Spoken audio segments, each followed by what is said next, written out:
ఈరోజు land reforms సంబంధించిన పాఠం చెప్పుకోవడం జరుగుతుంది. ల్యాండ్ రిఫార్మ్స్ ఇండియాలో ఈ విధంగా జరిగినాయి. ల్యాండ్ రిఫార్మ్ తీసుకురావడానికి కారణాలు ఏమిటి? ల్యాండ్ రిఫార్మ్స్ భారతదేశంలో సక్సెస్ అయినాయా? ఏ మేరకు రైతాంగానికి ల్యాండ్ రిఫార్మ్స్ మేలు చేసినాయి? ల్యాండ్ రిఫార్మ్స్ ఫెయిల్యూర్కి కారణాలు ఏమిటి? ప్రభుత్వాలు తీసుకున్న చర్యలు ఏమిటి? అనేక అంశాల మీద ఈరోజు మనం చర్చించుకోవడం జరుగుతుంది. ముఖ్యంగా ల్యాండ్ రిఫార్మ్స్ తీసుకురావడానికి ముందుండే పరిస్థితులను మనం ఒకసారి అధ్యయనం చేయాల్సి ఉంటుంది. భారతదేశానికి స్వాతంత్రం వచ్చే నాటికి భారతదేశంలో ఉండే భూస్వామ్య విధానాలు, భారతదేశంలో ఉండే వ్యవసాయ రంగంలో ఉండే ల్యాప్సెస్ ఏదైతున్నాయో వీటన్నిటిని కూడా ఒకసారి మనం ఈ ఇంట్రడక్షన్లో చర్చించుకుందాం. ముఖ్యంగా ఇన్స్టిట్యూషనల్ ఫ్యాక్టర్స్లో భాగంగా భారతదేశంలో చాలా వరకు స్మాల్ ల్యాండ్ హోల్డింగ్స్ ఉండడం జరిగింది. దానికి ప్రధానమైన కారణం తెలుసు. గత 190 సంవత్సరాల ఈస్ట్ ఇండియా బ్రిటిష్ పరిపాలనా కాలంలో ముఖ్యంగా భూస్వామ్య విధానాలు చాలా బలపడ్డాయి. అది జమీందారీ సిస్టమ్ కానివ్వండి, మహల్వారీ పద్ధతి కానీ, రైత్వారీ పద్ధతి కానీ, ఇనాందారీ పద్ధతి కానీ, ఇజాదారీ వ్యవస్థ కానీ, పేర్లు వేరే ఏదైనా సరే భూమి అంతా కూడా కేంద్రీకరణ కాబడ్డది. కొద్దిమంది చేతుల్లోకి భూమి అంతా కూడా వెళ్ళిపోయి మెజారిటీ భూభాగం అంతా కూడా భూస్వాముల చేతుల్లోకి వెళ్ళి కొద్ది భూమిని మాత్రమే మెజారిటీ రైతాంగం వ్యవసాయం చేసుకోవడం జరిగింది. అయితే ఈ భూస్వామ్య విధానాలన్నిటికీ కారణం ముఖ్యంగా భారతదేశానికి వచ్చిన ఈస్ట్ ఇండియా బ్రిటిష్ పరిపాలనా విధానాలు ముఖ్యమైతే, ముఖ్యంగా ఇంగ్లాండ్లో వచ్చిన భూస్వామ్య విధానాలు కూడా ఇక్కడ ప్రభావితం చూపించినాయి. ఇక్కడ జమీందారీ సిస్టమ్ అంటే అక్కడ సెర్ఫ్ డామ్ సిస్టమ్ ఏతుందో అక్కడ కూడా భూస్వామ్య విధానాలు ఉండేది. అదే విధానాలని ఇక్కడ వాళ్ళు కొనసాగించడం జరిగింది. అయితే భారతదేశంలో ఉన్నటువంటి డిస్క్రిమినేషన్ ఏదైతే ఉందో, ల్యాండ్ హోల్డింగ్స్ డిస్ట్రిబ్యూషన్లో ఉండే డిస్క్రిమినేషన్ అమాంగ్ ద పీపుల్ ఏదైతే ఉందో అది వ్యవసాయ రంగాన్ని చిన్నాభిన్నం చేసింది. అంటే ప్రజలకు భూమి పంపిణీ కాకపోవడం, అవసరం లేని వాళ్ళ దగ్గర వేలు లక్షల ఎకరాల్లో భూమి కలిగి ఉండడం అనేది వ్యవసాయ రంగ సంక్షోభానికి కారణమైంది.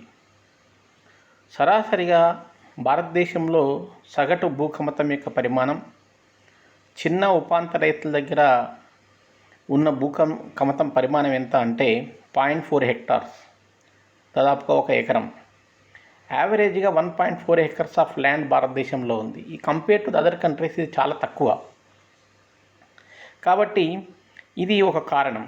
చిన్న ల్యాండ్ హోల్డింగ్స్ ఉండడం ఏదైతుందో, చిన్న కమతాలు ఉండడం ఏదైతుందో ఇది ఒకటైతే, దానికి కావలసిన పెట్టుబడి సౌకర్యాలు లేకపోవడం ఏదైతుందో భూమిని అభివృద్ధి చేసే చర్యలు జరగలేదు. అంటే ఇన్స్టిట్యూషనల్ క్రెడిట్ అవుతుందో రైతాంగానికి చేరలేదు. అదేవిధంగా వ్యవసాయ రంగానికి ప్రొటెక్షన్ లేకుండా పోయింది. వ్యవసాయ రంగం అంతా కూడా మెజారిటీ వ్యవసాయ రంగం అంతా కూడా పెద్ద రైతుల చేతుల్లో లేదా భూస్వాముల చేతుల్లో ఉంది. కాబట్టి ప్రభుత్వం కూడా చిన్న రైతులపై ఇలాంటి అవకాశాలు కల్పించకపోక వాళ్ళకి ప్రొటెక్షన్ లేకుండా పోయింది. అంటే ఏదైతే ఇతర రంగాలకు ఇచ్చిన ప్రొటెక్షన్ అవుతుందో వ్యవసాయ రంగంలో ఇవ్వలేకపోయింది. అందువల్ల ఈ అన్ని కారణాల వల్ల భారతదేశంలో అనుకున్న మేరకి ఆధునిక ఉత్పత్తి విధానాలని కొనసాగించే అవకాశం లేకుండా పోయింది. అందుకే పురాతన పద్ధతులు, ఓల్డ్ మెషినరీ టెక్నిక్స్ ఇట్లాంటివి మాత్రమే వాడడం జరిగింది. అందుకే భారత వ్యవసాయ రంగం ఏదైతుందో 1947 వరకు ఒక సంక్షోభ రంగంగానే మనం పేర్కొనవచ్చు. ఈ అన్నిటి చూసిన ఇండియన్ నేషనల్ కాంగ్రెస్ అవుతుందో ముందుగానే 1935లో భారతదేశానికి భూ సంస్కరణల యొక్క ఆవశ్యకత చాలా తీవ్రంగా ఉందనే విషయాన్ని గమనించి 1935నే ఒక రెజల్యూషన్ చేసింది. భారతదేశంలో భూ సంస్కరణలు అమలు చేయాలి, భూమి లేని పేదవాళ్ళందరికీ భూమిని పునఃపంపిణీ చేయాల్సిన అవసరం ఉంది, భూమి మీద ఓనర్షిప్ రైట్స్ని అవుతుందో చిన్న ఉపాంత రైతులకి కలిగించాల్సిన అవసరం ఉంది, కమతాల యొక్క సైజు కూడా పెంచాల్సిన అవసరం ఉందనే విషయాన్ని 1935లోనే ఇండియన్ కాంగ్రెస్ నేషనల్ కాంగ్రెస్ అవుతుందో రెజల్యూషన్ చేసి పాస్ చేసింది. అయితే మరి వీటన్నిటి యొక్క లక్ష్యం ఏమిటి? వాస్తవంగా భూ సంస్కరణ అమలు చేయడం వల్ల పేద రైతాంగానికి, భూమి లేని కార్మికులకి మేలు జరుగుతుందనేది ప్రధానమైన ఉద్దేశం. ఇక్కడ వాళ్ళందరికీ social justice, protection, equality opportunities వస్తాయనేది ఆ రకంగా మనం భూ సంస్కరణల వైపు అడుగు వేయడానికి కారణమైంది. అయితే ఎప్పుడైతే భారతదేశానికి స్వాతంత్రం వచ్చిందో అప్పుడు మనం ల్యాండ్ రిఫార్మ్స్ని అమలు చేయకుండా ఏ ఇతర అభివృద్ధి కార్యక్రమాన్ని భూమి మీద చేపట్టలేమనే విషయాన్ని గమనించిన ప్రభుత్వాలు ల్యాండ్ రిఫార్మ్స్ని ప్రధాన ఎజెండాగా తీసుకున్నాయి. మరి ఈ ల్యాండ్ రిఫార్మ్స్ ఏతుందో వాటి ఆబ్జెక్టివ్స్ ఏంది? ఆబ్జెక్టివ్స్ ఆఫ్ ల్యాండ్ రిఫార్మ్స్ అనేది ప్రధానంగా ఏమున్నాయి అన్నప్పుడు, land reforms aim set redistribution of land to the landless people and make socialistic pattern society. అంటే ఏంది అంటే భూమిని పునఃపంపిణీ చేసే కార్యక్రమాన్ని ల్యాండ్ రిఫార్మ్గా కొంతమంది పేర్కొన్నారు. భూమిని పునఃపంపిణీ అంటే ఏమిటి? పెద్ద రైతుల దగ్గర అవసరానికి మించి ఉండే భూమిని తీసుకొని ఏదైతే రైతాంగం వ్యవసాయం మీద ఆధారపడే వాళ్ళు ఉన్నారో వాళ్ళకి భూమిని పునఃపంపిణీ చేసే కార్యక్రమాన్ని తీసుకోవడం జరుగుతుంది. అంటే ఒక సోషలిస్టిక్ ప్యాటర్న్ సొసైటీగా ఏర్పాటు చేసే అంశం ఏతుందో ప్రధానమైన అంశంగా ల్యాండ్ రిఫార్మ్స్ని అమలు చేయడానికి నిశ్చయించుకోవడం జరిగింది. అదేవిధంగా వాస్తవంగా భారతదేశం మొత్తం మీద ఏం జరుగుతుంది అంటే భూమిని అడ్డం పెట్టుకొని అనేక రకాల దౌర్జన్యాలు, దోపిడీలు, అకృత్యాలు కొనసాగుతున్నాయి. అప్పటికి వాటన్నింటినీ తొలగించాలి. వీటన్నింటినీ తొలగించడానికి ప్రభుత్వం తీసుకునే ఏ చర్య అయినా సరే భూ సంస్కరణగానే పేర్కొన్నారు.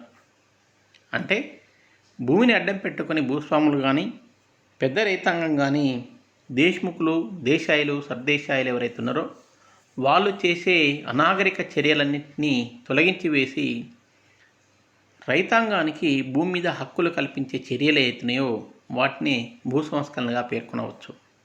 అంటే భూమి మీద దోపిడీని తగ్గించడం, అదేవిధంగా ఇన్ఈక్వాలిటీస్ ఏదైతున్నాయో reduce the inequalities in ownership land. అనేక రకాల అసమానతలు ఉన్నాయి. అనేక రకాల అసమానతలు అంటే ఒకటే, సేద్యం చేసే రైతాంగానికి భూమి లేదు, అవసరానికంటే మంచి భూమి ఏమో పెద్ద రైతుల దగ్గర ఉంది. మీరు కొన్ని స్టడీస్ని మనం ఆంధ్రప్రదేశ్లో కానీ మిగతా రాష్ట్రాల్లో పరిశీలిస్తే కొద్దిమంది రైతుల చేతుల్లోనే మెజారిటీ భూమి, ఒక్కొక్క భూస్వామికి 1,50,000 ఎకరాలు, 1,00,000 ఎకరాలు, 50,000 ఎకరాలు ఈ రకంగా ఉండడం జరిగింది. అంటే అవసరానికంటే మించంత భూమి వాళ్ళు కూడా వ్యవసాయానికి ఉపయోగించే వాళ్ళు కాదు, పడావు భూములుగా మాత్రమే ఉండేది. అందుకనే ఇట్లాంటి అనేక రకాల ఇన్ఈక్వాలిటీస్ అవుతున్నాయో, అసమతౌల్యాలు అవుతున్నాయో వాటిని తగ్గించి భూమి లేని కార్మికులకి, చిన్న రైతులకి, ఉపాంత రైతులకి ఓనర్షిప్ ఇచ్చే కార్యక్రమాన్ని చేపట్టడంగానే మనం భూ సంస్కరణని చూడాల్సి వస్తుంది. అందుకే భూమి కేంద్రీకరణ ఏదైతే జరిగిందో దాన్ని బ్రేకప్ చేయాలి. To breakup the imbalanced concentration. అంటే అసమానతలు చాలా తీవ్రంగా ఉన్న సందర్భంలో భూమి అంతా కూడా ఒకే దగ్గర కేంద్రీకృతమైనప్పుడు అసమానతలు చాలా ఎక్కువగా ఉంటాయి. కాబట్టి వాటిని బ్రేక్ చేయాలి. అందుకే అసమానతలని తొలగించడానికి ఈ కాన్సన్ట్రేషన్ ఆఫ్ ల్యాండ్ ఏదైతుందో దాన్ని బ్రేక్ చేసి మళ్ళీ భూమిని పునఃపంపిణీ చేసే కార్యక్రమాన్ని తీసుకోవడం అనేది ప్రధానమైన ఉద్దేశంగా భూ సంస్కరణలు స్టార్ట్ అయినాయి. Reorganising for optimum utilisation of holdings అంటే పునర్ వ్యవస్థీకృతించి maximum optimum utilisation of holdings అంటే భూమిని సంపూర్ణంగా వినియోగించుకొని ఉత్పాదకతను పెంచే విధంగా భూమి పునఃపంపిణీ కార్యక్రమం కూడా మనం భూ సంస్కరణగానే మనం పెట్టుకుంటాం. అందుకనే ఇవన్నీ చేయాలి అన్నప్పుడు అన్ఫేర్ యాక్టివిటీస్ అగ్రికల్చర్ సెక్టార్లో ఏదైతే కొనసాగుతున్నాయో వాటన్నిటిని తొలగించి ప్రొటెక్షను ప్రజలకు ఎవరైతే వ్యవసాయమే ప్రధానంగా జీవనం కొనసాగిస్తున్న ప్రజలు ఎవరైతే ఉన్నారో వాళ్ళందరికీ ప్రొటెక్షన్ని కల్పించి ప్రజల మధ్య ఈక్వాలిటీని సృష్టించే ప్రధానమైన లక్ష్యంతోనే భారతదేశంలో భూ సంస్కరణలు అయితేనేయో స్టార్ట్ అయినాయి. అందుకే దీని అగ్రేరియన్ రీఆర్గనైజేషన్ అంటాం. అంటే భూమి పునఃపంపిణీ కానివ్వండి, భూమిని వ్యవస్థీకృతం చేయడం కానివ్వండి, ఇట్లాంటి కార్యక్రమాలన్నీ చేసి ఒక సామాజిక విప్లవాన్ని, సామాజిక న్యాయాన్ని ప్రజలకు అందించే ఒక గొప్ప లక్ష్యంతో భారతదేశంలో భూ సంస్కరణలు స్టార్ట్ అయినాయి. దీనివల్ల జరిగే పరిణామం ఏంటి అంటే భారతదేశంలో కొద్దిమంది చేతుల్లో ఎక్కువ భూమి ఉండి మెజారిటీ భూభాగం అంతా కూడా కొద్దిమంది చేతుల్లో ఉండి చాలామంది ప్రజల దగ్గర కొద్ది భూమి ఉండడం వల్ల చాలామంది దగ్గర ఉండే భూమి ప్రతిసారి విభజనకు, విఘటనకి అంటే డివిజన్కి, ఫ్రాగ్మెంటేషన్కి కారణమవుతుంది. అందుకనే ఈ భూ సంస్కరణలు అమలు చేయడం ద్వారా దాన్ని ప్రివెంట్ చేసి, దాన్ని కంట్రోల్ చేసి, దాన్ని ఆపి మనము పెద్ద తరహా కమతాలని ఏర్పాటు చేసుకొని ఆధునిక ఉత్పత్తి విధానాలని కొనసాగించే అవకాశాన్ని కల్పించే చర్యలు తీసుకోవడం కూడా భూ సంస్కరణలో భాగంగా చెప్పొచ్చు. అందుకనే కమతాల యొక్క విస్తీర్ణం ఏదైతుందో, పరిమాణం ఏదైతుందో దాన్ని పెంచాలి అన్నప్పుడు ఏం చేయాలి? తక్కువ భూమి ఉండే వాళ్ళకి మరికొంత భూమిని అందించడం, అసలే భూమి లేని వాళ్ళకి భూమిని కల్పించడం, ఇట్లాంటివి చేసేసి భూమి మీద కొనసాగుతున్న విభజన, విఘటన, ముక్కలుగా విభజింపబడుతున్న భూమిని మనం ఏం చేయాలంటే ప్రివెంట్ చేయగలగాలి. అది భూ సంస్కరణల యొక్క లక్ష్యంగా మనం చెప్పొచ్చు. దీనివల్ల ఏం జరుగుతుంది అంటే ఆటోమేటిక్గా రైతాంగానికి సంబంధించిన జీవితం ఏతుందో అప్లిఫ్ట్ చేయబడుతుంది. పీజెంట్ క్లాస్ని పైకి తీసుకురావడానికి అవకాశం కలుగుతుంది. వాళ్ళ రైట్స్ని కాపాడడం జరుగుతుంది. ప్రొడక్షన్ని పెంచడానికి అవకాశం ఉంటుంది. అన్ఎంప్లాయ్మెంట్ని తగ్గించడానికి అవకాశం ఉంటుంది. ఒక సమసమాజ స్థాపనకి భూ సంస్కరణలు నాందిగా నిలుస్తాయనే విషయాన్ని చెప్పొచ్చు. ఎందుకంటే మెజారిటీ ప్రజలందరూ కూడా భారతదేశంలో భూమిని ఆధారం చేసుకుని బ్రతుకుతున్నారు కాబట్టి వాళ్ళకి కావలసిన ప్రధానమైన వనరు ఏదంటే ల్యాండే. అందుకే ఆ ల్యాండ్ని పునర్నిర్వచించి పునఃపంపిణీ చేసేసి రైతాంగానికి అందించడం వల్ల వాళ్ళ యొక్క ఆదాయాన్ని పెంచడానికి అవకాశం ఉంటుందనే విషయాన్ని భూ సంస్కరణలో ప్రధానమైన ఆబ్జెక్టివ్గా తీసుకొని భారత ప్రభుత్వం ల్యాండ్ రిఫార్మ్స్ను చేపట్టింది. మరి ల్యాండ్ రిఫార్మ్స్ చేపట్టిన అంశాలలో ముఖ్యంగా ఫస్ట్ ఏం ల్యాండ్ రిఫార్మ్స్ చేయాలా భారతదేశంలో అన్నప్పుడు ముఖ్యంగా అబాలిషన్ ఆఫ్ ఇంటర్మీడియట్ సిస్టమ్స్ కొనసాగించడం, ల్యాండ్ సీలింగ్ యాక్ట్ తీసుకొని రావడం, టెనాన్సీ రిఫార్మ్స్ని తీసుకొని రావడం, అందులో భాగంగానే రెంట్ని రెగ్యులేట్ చేయడం మరియు కమతాల యొక్క సమీకరణని చేయడం, సమీకరించిన భూమిని పునఃపంపిణీ చేయడం, అదేవిధంగా కోఆపరేటివ్ ఫార్మింగ్ని కూడా ఎంకరేజ్ చేసేసి కమతాల యొక్క సైజుని పెంచి ఉత్పాదకతను పెంచే అంశంతో ల్యాండ్ రిఫార్మ్స్ భారతదేశంలో స్టార్ట్ అయినాయి. అందులో భాగంగానే భారతదేశంలో ఏమేమి సిస్టమ్స్ ఉండే అన్నప్పుడు భారతదేశంలో zamindari system, mahalwari system, jagirdari system, ఇవి ప్రధానమైన సిస్టంలు. వీటినే మనం కొన్ని ప్రాంతాలలో ఇజార్దారీ వ్యవస్థ, ఇనాందారీ వ్యవస్థ ఇట్లాంటివి కూడా కొన్ని వ్యవస్థలు కొనసాగినాయి. ఏ వ్యవస్థ అయినా సరే, ఏ భూస్వామ్య విధానమైనా సరే ఇక్కడ విషయం ఏమిటి అంటే ఒక భూమి అంటే ఒక కొద్ది మంది చేతుల్లో భూమి అంతా కేంద్రీకృతం చేయబడి ఉంటుంది. అంటే కొన్ని వేల ఎకరాలు వాళ్ళ చేతుల్లో ఉండి దాన్ని వాళ్ళు మేనేజ్ చేస్తుంటారు. ట్యాక్స్ కలెక్ట్ చేయడం, ఆ విధంగా ఈ బ్రిటిష్ కానీ ఈస్ట్ ఇండియా కంపెనీకి కానీ ట్యాక్స్ చెల్లించడం, వాళ్ళు విధించిన పన్నుల కంటే ఎక్కువ మొత్తంలో వీళ్ళు పన్నులు విధించేసి ట్యాక్సెస్ని విధించి వీళ్ళు కొంత తీసుకొని మిగతాది వాళ్ళకి ఇవ్వడం, ఇట్లాంటి అనేక రకాల కార్యక్రమాలని మనకి మధ్యవర్తులు ఎవరైతే ఉన్నారో, ఇంటర్మీడియటరీస్ ఎవరైతే ఉన్నారో వాళ్ళు చేయడం జరిగింది. మరి అందులో భాగంగా భారతదేశంలో మొట్టమొదటిసారిగా మనం ఏం చేసినామంటే ఈ మధ్యవర్తుల తొలగింపు చట్టాలని మనము స్టార్ట్ చేసినాం. అంటే మధ్యవర్తుల తొలగింపు చట్టంలో భాగంగా ఏం చేసినాము, జమీందారీ విధానం ఏదైతుందో ఆ విధానాన్ని రద్దు చేయడం, అదేవిధంగా జమీందారీ విధానం కానివ్వండి, మహల్వారీ విధానం కానీ, రైత్వారీ విధానం కానీ, ఈ విధానాలన్నింటినీ కూడా రద్దు చేయడానికి గవర్నమెంటు చర్యలు తీసుకోవడం ప్రారంభించింది. మరి ఈ సిస్టమ్స్ ఎక్కడ ఉండేవని అన్నప్పుడు జమీందారీ సిస్టమ్ ఏతుందో మనకి లార్డ్ కార్న్వాలిస్ 1793లో మనకి ప్రవేశపెట్టడం జరిగింది. దీంట్లో మొత్తం భూమినంతా కొన్ని పరిగణాలుగా, కొన్ని భాగాలుగా విభజింపబడి ఉండి దానికి ల్యాండ్కు సంబంధించిన రెవెన్యూని కలెక్ట్ చేయడానికి ల్యాండ్ రెవెన్యూ కలెక్టర్స్ని నియమించి పన్నులు వసూలు చేసే కార్యక్రమాన్ని 1793లో లార్డ్ కార్న్వాలిస్ చేపట్టడం జరిగింది.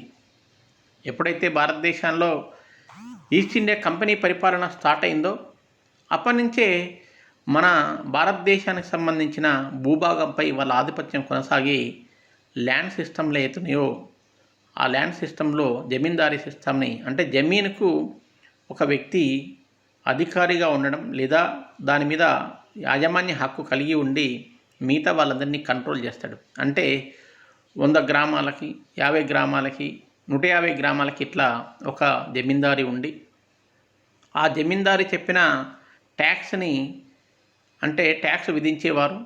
వీళ్ళు ఎంత ఘోరమైన ట్యాక్స్లు విధించేవాళ్ళు అంటే వాస్తవానికి ఈస్ట్ ఇండియా కంపెనీ కానీ బ్రిటిష్ పీరియడ్లో కానీ 1/4, 1/3 వంతు ట్యాక్స్ మాత్రమే వాళ్ళు రెఫర్ చేస్తే ఈ జమీందారీ సిస్టంలో నింపబడ్డ భూస్వాములు ఎవరైతున్నారో లేదంటే కొంతమంది వ్యక్తులు ఎవరైతున్నారో వాళ్ళందరూ కూడా 1/1/2 లేదా సగభాగము కౌలుగా లేదా ట్యాక్స్గా తీసుకునేవాళ్ళు. అదేవిధంగా 2/3 మెజారిటీ ప్రాంతాల్లో తీసుకునేవాళ్ళు. అంటే అధిక మొత్తంలో రైతాంగం నుంచి ఎక్కువ మొత్తంలో ట్యాక్స్లు వసూలు చేసి వాళ్ళు కొద్ది మొత్తంలో అటు ప్రభుత్వాలకు చెల్లించేవాళ్ళు. అంటే దీనివల్ల రైతాంగం చాలా తీవ్రంగా నష్టపోయేది. ఎందుకంటే పండిన పంటలో సగభాగం వాళ్ళకి వెళ్ళిపోతే సగభాగం ఉత్పత్తి వ్యయాలు తన శ్రమ కలిపి సగభాగంలో బ్రతకాల్సిన పరిస్థితి వచ్చేది.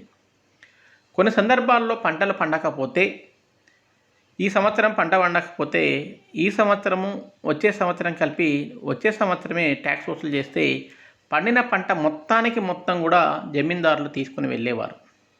అంటే ఆ గ్రామాలకు ఎవరైతే నియమింపబడ్డ వ్యక్తి ఎవరైతే ఉన్నారో ఆ ట్యాక్స్ అంతా కూడా కంప్లీట్గా వసూలు చేసుకొని వెళ్ళేవారు.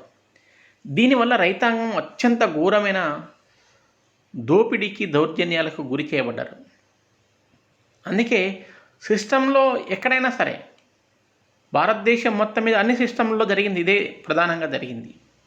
అంటే ఎక్కువ మొత్తంలో ట్యాక్స్ వసూలు చేయడం, వాళ్ళని వేధింపులకు గురి చేయడం, చాలా సందర్భాలలో పంటలు పండకపోయినా ట్యాక్స్ వసూలు చేయడం, ఇట్లాంటివన్నీ కూడా రైతాంగం అనేక బాధలు పడ్డ రైతాంగం చివరికి భూమి వల్లనే ఇన్ని కష్టాలు వస్తున్నాయని భావించిన రైతాంగం భూమిని వదులుకోవడానికే సిద్ధపడేవాళ్ళు.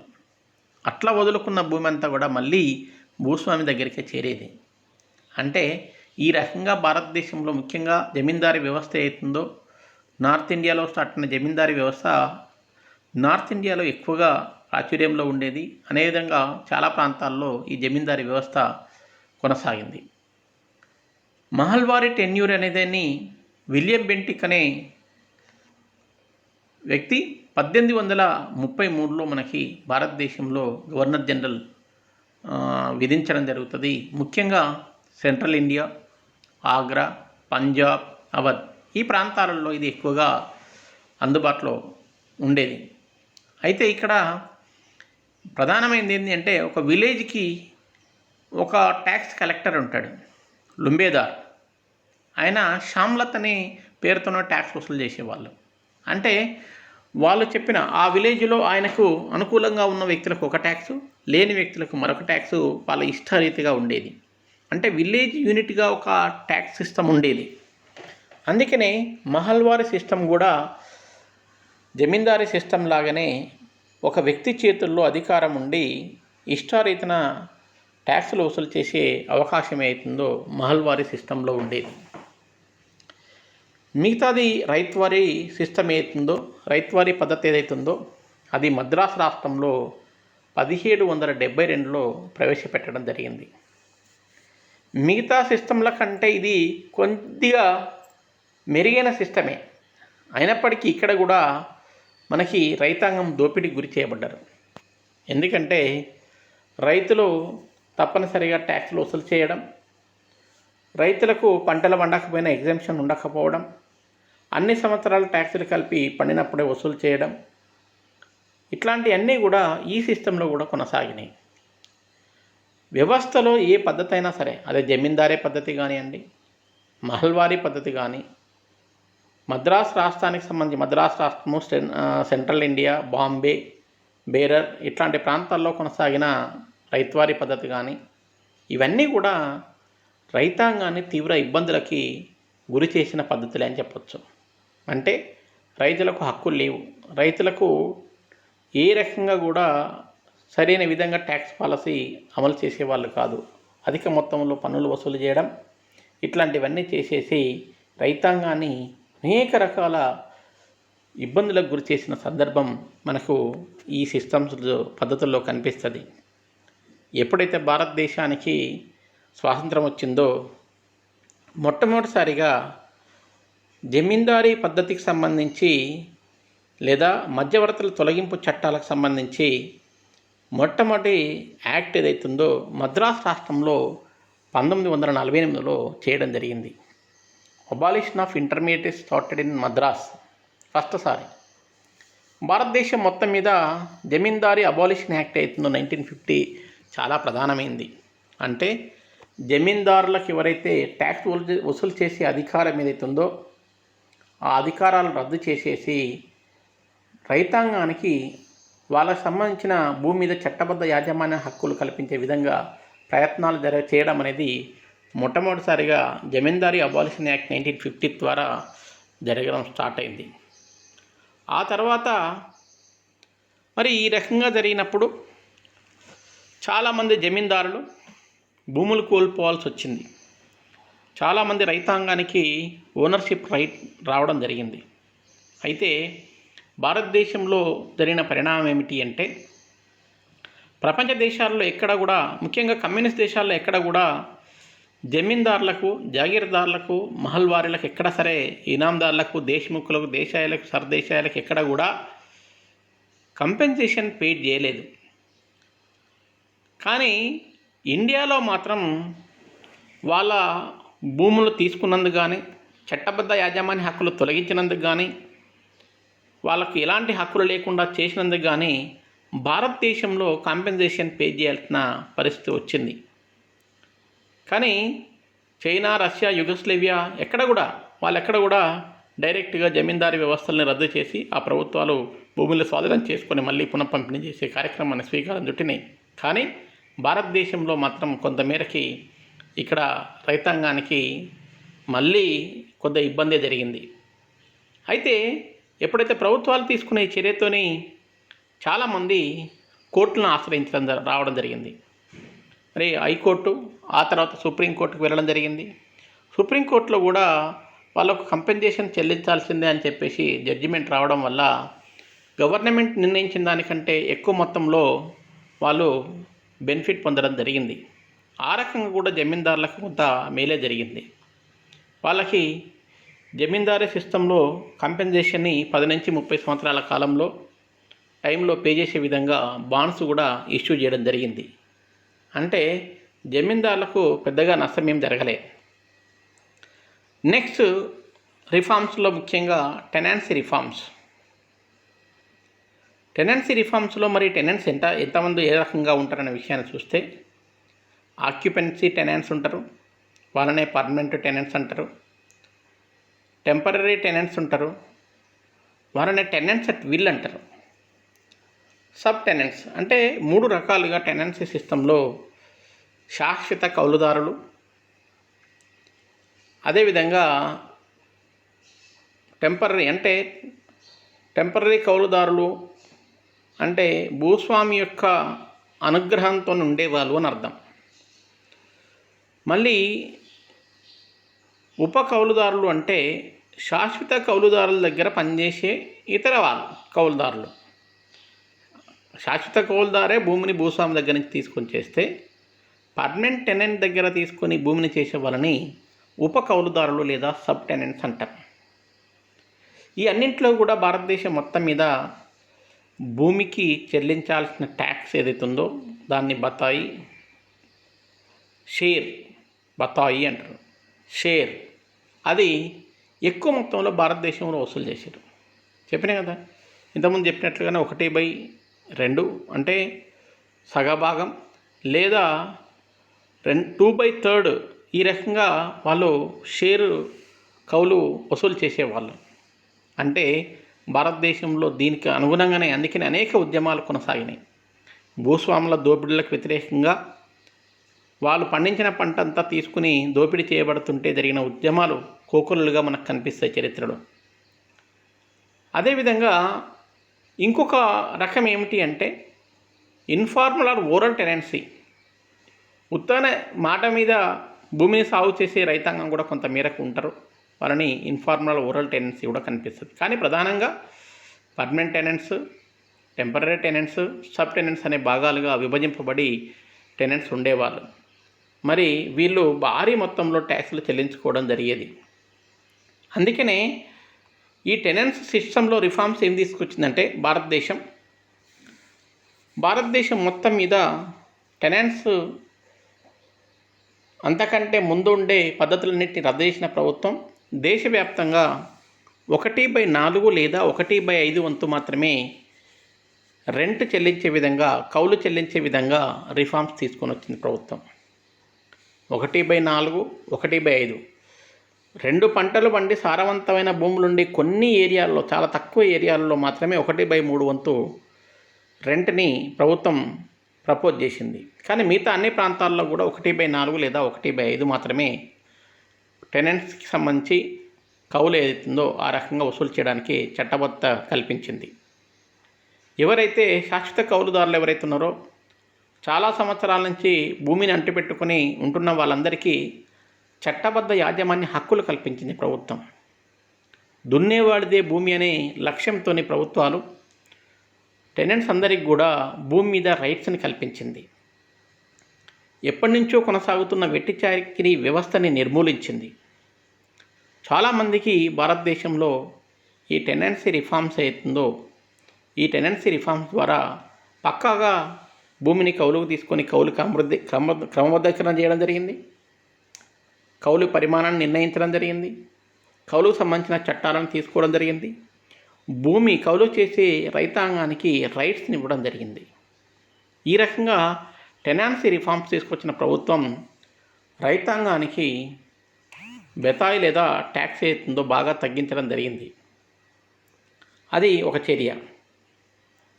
నెక్స్ట్ ల్యాండ్ సీలింగ్ యాక్ట్ అంటే భూమి యొక్క గరిష్ట పరిమాణం ఏతుందో యాక్ట్ ఏదైతుందో దాన్ని తీసుకొని రావడానికి ప్రభుత్వాలు అనేక చర్యలు తీసుకున్నాయి.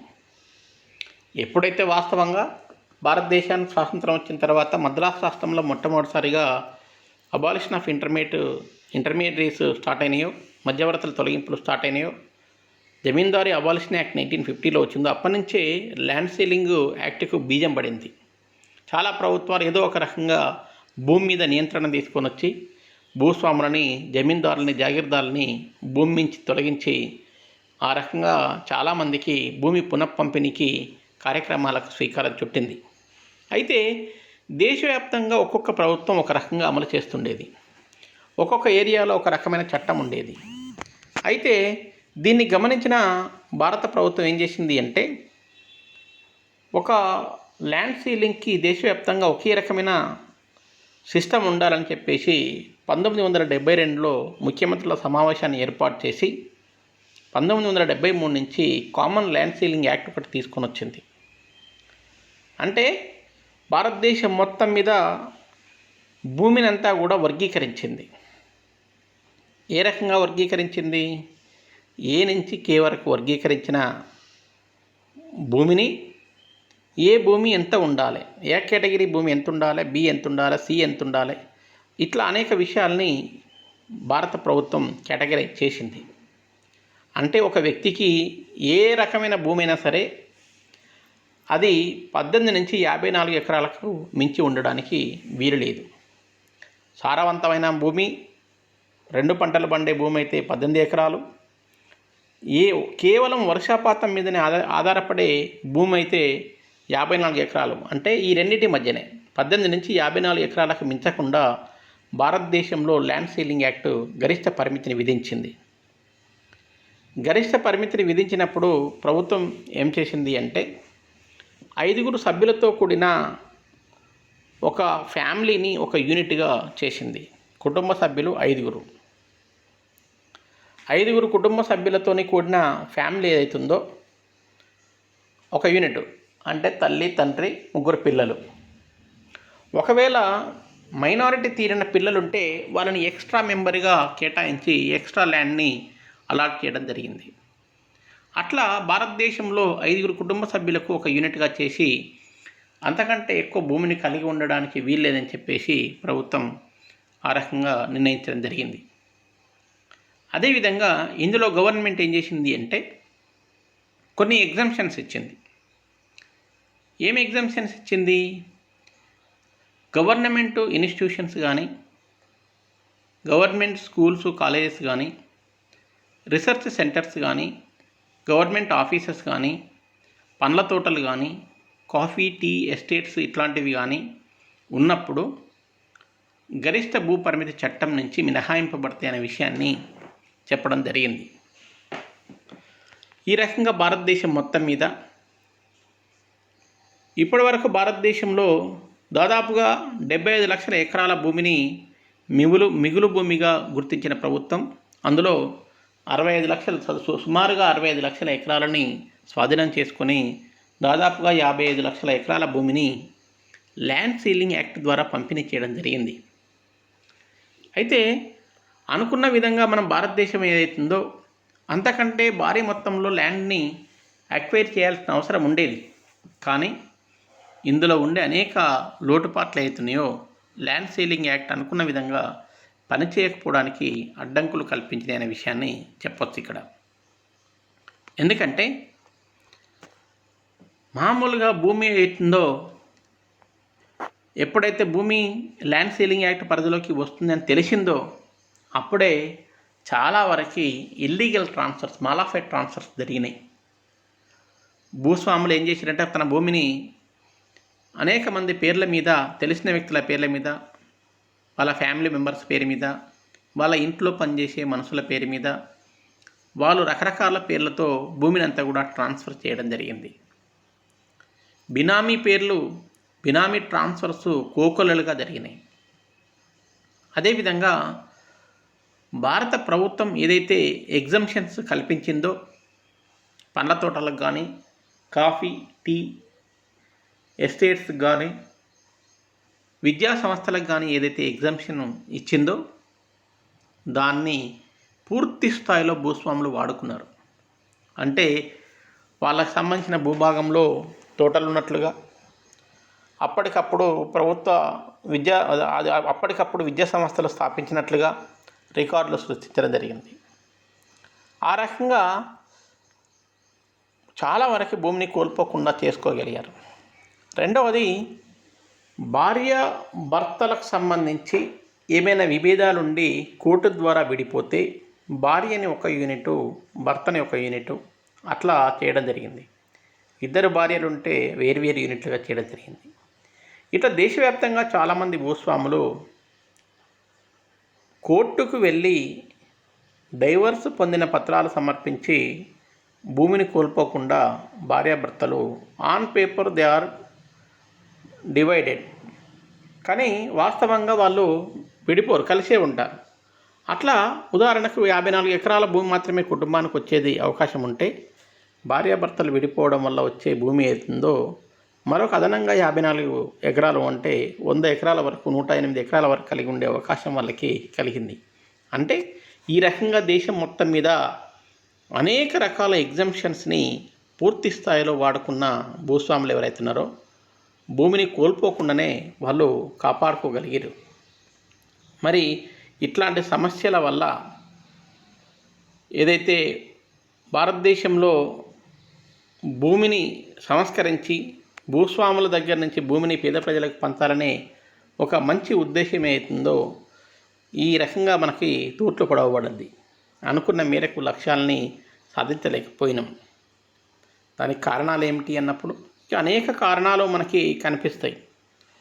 వాస్తవానికి భారత ప్రభుత్వం చట్టాలు చేసినప్పటికీ కింది స్థాయిలో ఉండే అధికార యంత్రాంగం కానీ పొలిటికల్ లీడర్స్ కానీ అందరూ కూడా భూస్వామ్య వర్గానికి చెందిన వాళ్ళే ఉండేది. భారతదేశం మొత్తం మీద అప్పుడు ఉండే ఎంపీలు కానీ ఎమ్మెల్యేలు కానీ మినిస్టర్లు కానీ కీలకమైన ప్రభుత్వ శాఖల్లో ఉండే వాళ్ళందరూ ఉన్నత వర్గాలకు సంబంధించిన వాళ్ళు, భూస్వాములకు సంబంధించిన వాళ్ళు, బడా వ్యక్తులు మాత్రమే ఆ రకంగా ఉండేది. కాబట్టి అనుకున్న మేరకు లక్ష్యాలని మనం చేరుకోలేకపోయినాం. అంటే పొలిటికల్ విల్ సరిగా లేదు. ప్రభుత్వం చట్టాలు చేసి వదిలేసింది, కానీ పొలిటికల్ విల్ తప్పనిసరి చేయాలనే ఒక పట్టుదలతోని ప్రభుత్వం అట్లా పొలిటికల్ విల్తోని చేయకపోవడం వల్ల ఆ రకంగా జరిగింది. ఈ భూస్వాములందరూ కూడా ప్రభుత్వాల మీద ఒత్తిడి తీసుకొచ్చి వాళ్ళకు అనుకున్న విధంగా వాళ్ళని భూమి కోల్పోకుండా చేసుకున్నారు. దీనికి తోడు భారత ప్రభుత్వాలు చేసిన చట్టాల మీద, భారత ప్రభుత్వం తీసుకొచ్చిన అబాలిషన్ ఆఫ్ ఇంటర్మీడియట్ యాక్ట్ మీద రైతాంగం అంతా సంఘటితమై పోరాటం చేసిరంటే అట్లా కూడా చేయలేదు. ఎప్పుడు కూడా రైతులందరూ కూడా అనార్గనైజ్డ్ అంటే సంఘటితంగా రైతాంగాన్ని చేయడం అనేది అసాధ్యం అవుతుంది. ఎప్పుడైనా సరే సంఘటితం కాలేకపోయారు. ఎందుకు కాలేకపోయారు? వాళ్ళందరూ కూడా వ్యవస్థని ప్రభావితం చేసేవాళ్ళు కాదు. చిన్న రైతులు, ఉపాంత రైతులు, వ్యవసాయ కూలీలు, పని చేసుకుని బ్రతికే వాళ్ళు ఎవరైతే ఉన్నారో వాళ్ళు సంఘటితం కాలేకపోయారు. ఈ అన్ఆర్గనైజ్డ్ ఫార్మర్స్ ఉండడం వల్ల చట్టాలలో కొంత వైఫల్యం జరిగింది అని చెప్పొచ్చు. ఇంకొకటి ఏమిటి అంటే మెజారిటీ భారతదేశం మొత్తాన్ని పరిశీలిస్తే ఎక్కడ కూడా ల్యాండ్ రికార్డ్స్ సరిగా ఉండవు. అంటే చాలా వరకు ల్యాండ్ రికార్డ్స్లో పొరపాటు ఉండడం వల్ల non availability of land records అవుతుందో, ఏ భూమి ఎవరి పేరు మీద ఉంది, ఎక్కడుంది, ఇట్లాంటివన్నీ చాలా సంక్లిష్టంగా ఉండేది. కాబట్టి దానివల్ల కూడా భూమిని పునఃపంపిణీ చేసే కార్యక్రమం కానీ ల్యాండ్ సీలింగ్ పరిధిలోకి తీసుకురావడం కానీ చాలా ఇబ్బంది అయింది. అదేవిధంగా ఎప్పుడైతే ల్యాండ్ సీలింగ్ యాక్ట్ ఎప్పుడైతే వచ్చిందో వచ్చిన తర్వాత మెజారిటీ భూస్వాములందరూ కూడా కోర్టును ఆశ్రయించడం జరిగింది. కోర్టుల చుట్టూ తిరగలేని చాలామంది అంటే రైతులకు కేటాయించిన భూములను కూడా మళ్ళీ భూస్వాములు తీసుకోవడం జరిగింది. అదేవిధంగా భూస్వాములు భూమిని కోల్పోకుండా ప్రభుత్వాల మీద కేసులు వేయడం జరిగింది. ప్రభుత్వాలు కూడా చూచున్నట్లు వివరించడంతో కోర్టుల్లో మెజారిటీ తీర్పులు భూస్వాములకు అనుకూలంగానే వచ్చినాయి. ఇవన్నీ భారతదేశంలో భూస్వామ్య ల్యాండ్ రిఫార్మ్స్కు సంబంధించిన సంస్కరణలు ఫెయిల్యూర్ కావడానికి కారణాలు అని చెప్పచ్చు. అదేవిధంగా చివరిగా ఎగ్జంప్షన్స్ ప్రభుత్వమే ఇచ్చింది కాబట్టి ఆ ఎగ్జంప్షన్ కూడా వాళ్ళు పూర్తి స్థాయిలో వాడుకోవడం జరిగింది. కాబట్టి ఇవన్నీ జరిగిన పరిణామాలు. ఇక నెక్స్ట్ ప్రభుత్వం ఏం చేయాల్సింది? నెక్స్ట్ చర్యలో భాగంగా కోఆపరేటివ్ ఫార్మింగ్ తీసుకొని రైతుల్లో కొత్త వ్యవసాయ విధానాలని ప్రవేశపెట్టడం అనేది చేయడానికి తీసుకున్న చర్య కోఆపరేటివ్ ఫార్మింగ్. కానీ అదేవిధంగా రైతాంగం అంటే కన్సాలిడేషన్ ఆఫ్ ల్యాండ్ హోల్డింగ్స్, ఇవన్నీ కూడా నెక్స్ట్ చర్యలో భాగంగా తీసుకున్నది ప్రభుత్వం. దానివల్ల ఏం జరుగుతుంది అంటే దీని యొక్క ఇంపార్టెన్స్ ఏంది అంటే కోఆపరేటివ్ ఫార్మింగ్ ఇంపార్టెన్స్ ఏంది అంటే ఫస్ట్గా ల్యాండ్ డివిజన్ ఫ్రాగ్మెంటేషన్ ఆగిపోతుంది. అందరు కలిపి వ్యవసాయం చేసుకుంటున్నారు కాబట్టి అందరు కలిపి వాళ్ళు కావలసిన మేరకి కలిసి వ్యవసాయం చేసుకునే విధానాన్ని తీసుకొచ్చినప్పుడు ఆ ఫలితాలన్నీ మంచి ఫలితాలన్నీ రైతాంగం పొందడానికి అవకాశం ఉంటుంది. అందులో తెలివైన రైతులు ఉంటారు, పెద్ద రైతులు ఉంటారు. వాళ్ళకు వ్యవసాయ విజ్ఞానం ఉండేవాళ్ళు ఏమాత్రం కొద్దిమంది ఉన్నా సరే అందరూ కలిసి వ్యవసాయం చేయడం ద్వారా విడివిడిగా చేయడం కంటే అందరూ కలిసి చేసే దాంట్లో ఉండే జ్ఞానం ఏదైతుందో ఎక్కువగా ఉండి ఉత్పాదకత పెరగడానికి అవకాశం ఉంటుంది. ఎఫెక్టివ్ ఫార్మింగ్ మెథడ్స్ని వాళ్ళు తీసుకొని వ్యవసాయాన్ని అద్భుతంగా చేసే అవకాశం ఏదైతుందో కోఆపరేటివ్ ఫార్మింగ్లో ఉంటుంది. కలిసి వ్యవసాయం చేసే విధానం ఏదైతుందో అది ఒక అత్యుత్తమ విధానమే. అంటే ఏ రేషియోలో భూమి అందరూ కలిపి వ్యవసాయం చేస్తారో ఆ రేషియోలో వచ్చిన ప్రతిఫలాలను తీసుకోవాల్సిన అవసరం ఉంటుంది. దానివల్ల ఉత్పత్తి వ్యయాలు చాలా వరకు తగ్గి ఆధునిక ఉత్పత్తి విధానాలని ప్రవేశపెట్టి ఉత్పాదకతను బాగా పెంచడం ద్వారా ఆదాయ స్థాయి ఇన్కమ్ అవుతుందో ఇంక్రీజ్ అవుతుంది. ఈ రకంగా కోఆపరేటివ్ ఫార్మింగ్ విధానాన్ని కూడా భారత ప్రభుత్వం 1947 తర్వాత బాగా ఎంకరేజ్ చేయడం జరిగింది. అయితే ఇక్కడ వచ్చిన సమస్య ఏమిటి అంటే కోఆపరేటివ్ ఫార్మింగ్ కానీ కన్సాలిడేషన్ ఆఫ్ హ్యాండ్ హోల్డింగ్స్ కమతాల సమీకరణ కానీ ప్రత్యేకమైన చట్టాలను ఎక్కువగా చేయలేదు ప్రభుత్వం. రైతాంగానికి ఆ విషయంలో అవగాహన లేదు. ఎందుకు లేదు అంటే మెజారిటీ రైతులు చిన్న రైతులే. చిన్న రైతులు కోఆపరేటివ్ ఫార్మింగ్లో కానీ కమతాల సమీకరణలో కానీ తమ భూమి ఎక్కడ కోల్పోతామనే భయం ఎక్కువగా ఉండేది. పెద్ద రైతులు మోసం చేస్తారనే భయం ఉండేది. చిన్న రైతులకు వ్యవసాయ విజ్ఞానం తక్కువగా ఉండేది. తనకున్న ఎకరం భూమి ఎక్కడ పోతుందనే భయంతో వాళ్ళు కోఆపరేటివ్ ఫార్మింగ్ పట్ల అంత ఆసక్తి చూపించే వాళ్ళు కాదు.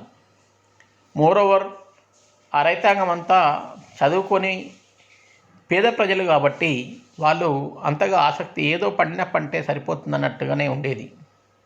అందుకనే ప్రభుత్వం కూడా ఎక్కడ కూడా ఈ చిన్న రైతాంగానికి ఉపాంత రైతాంగానికి ఏ రకంగా కూడా వాళ్ళకు లీగల్ రైట్స్ని కల్పించలే, చట్టాలను చేయలే ఎక్కువగా. దాంతో రైతులు కూడా కోఆపరేటివ్ ఫార్మింగ్ పట్ల అంత ఆసక్తిని చూపలేదు. కాబట్టి ఇవన్నీ భారతదేశ ఆర్థిక వ్యవస్థలో భూ సంస్కరణల మీద జరిగిన చర్యలుగా చెప్పచ్చు. అది అబాలిషన్ ఆఫ్ ఇంటర్మీడియరీస్ కావచ్చు, అదేవిధంగా ల్యాండ్ సీలింగ్ యాక్ట్ కావచ్చు, కోఆపరేటివ్ ఫార్మింగ్ కావచ్చు, టెనెన్సీ రిఫార్మ్స్ కావచ్చు. ఇవన్నిటిని కూడా మనం ఏమంటామంటే భారతదేశ వ్యవసాయ రంగాన్ని పునర్వ్యవస్థీకరించి అభివృద్ధి చేసి చిన్న ఉపాంత రైతులకు మేలు చేసే విధంగా తీసుకున్న అన్ని చర్యలను కూడా మనం ఈరోజు భూ సంస్కరణగానే పేర్కొంటాము. ఇది భూ సంస్కరణలో భాగంగా మనం